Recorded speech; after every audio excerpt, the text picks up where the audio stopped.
You also probably don't get asked about golf that much because even people who read your books don't necessarily know you were a golfer. How'd you get into the sport? Well, my grandmother, like many grandmothers, lived in Florida, and when I was 13, my parents sent me down for spring break. She didn't know what to do with me. She had picked up golf late in life. She brought me to the golf course, gave me a couple of lessons, and I liked it. I mean, I was kind of an athletic kid. I played a lot of basketball, tennis, baseball, but I really liked it and always played a few times a year. But once, as I told you, our kids became teenagers and wanted nothing to do with us, my wife, who also played golf as a kid, we joined a golf club and we play together a lot. And I love golf. And I mean, like, I used to be a huge sports fan. I'm really not much of a sports fan anymore, except professional golf, which I follow very closely. Me too. I'm very lucky to write for Golf Digest sometimes. So golf is a big part of my life. I linked to your story about Jack Nicklaus in a piece I wrote on my Substack, and it was funny because I was reading it and I was like, who wrote a 8,000-word article about Jack Nicklaus in Golf Digest? I was like, oh, that's Jeffrey Toobin. Well, I had no idea you were even wrote for Golf Digest. In my journalism career, I have been privileged to meet presidents of the United States and famous people in all sorts of fields.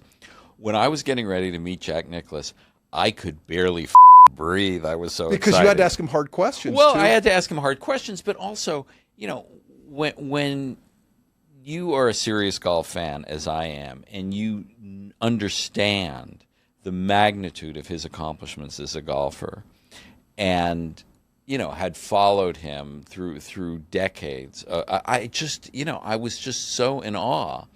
And, to see him as a, physically diminished man in his 80s was sort of all the more amazing to think that, he did the things he could have done back in the day. Bigger than Tiger Woods.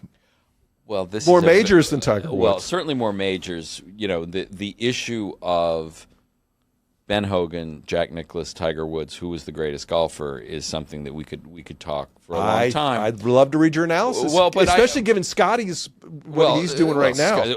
Scotty is, setting himself on a course where he could be in that conversation. He's obviously at this point a long way off, but I do think that one of the great things about golf is that it is still just ultimately measured by how many majors you win. And the fact that Jack Nicklaus won 18 and Tiger Woods won 15, that means Nicklaus was the greater golfer. Yeah. But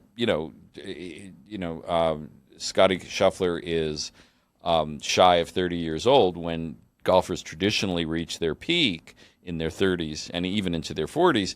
And he's already won 3 majors and is, so clearly the dominant golfer. It's hard to keep it up. Yeah. I mean, my favorite golfer. It's very streaky sport. My favorite golfer is Jordan Spieth, who looked like he was going to be in that conversation. Won three majors before he was 25, but has hit harder times. But if you look at like Jason Day, Dustin Johnson, all these guys are super hot for 18 to 21 months, and then it's just hard to maintain it. It's really hard. All right, really hard. Jeffrey Toobin,